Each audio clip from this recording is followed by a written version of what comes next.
Vážení Stupavčania, radi by sme vás informovali, že v dňoch 14., 15. a 16. júna Hostetrom Stupava organizuje Majstrovstvá Slovenska starších žiačok hádzanej v školskej hale v Stupave. Pre náš klub je to historická udalosť, keďže takéto veľké podujatie organizujeme poprvýkrát. Naši trenéri urobili s nami kus práce a veríme, že ich nesklameme.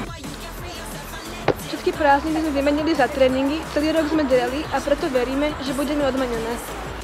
Tá Stupava a Malokarpatský región bude hore hlavami. Vymente pozeranie burlivého vína za burlivý handbal v burlivom domácom prostredí.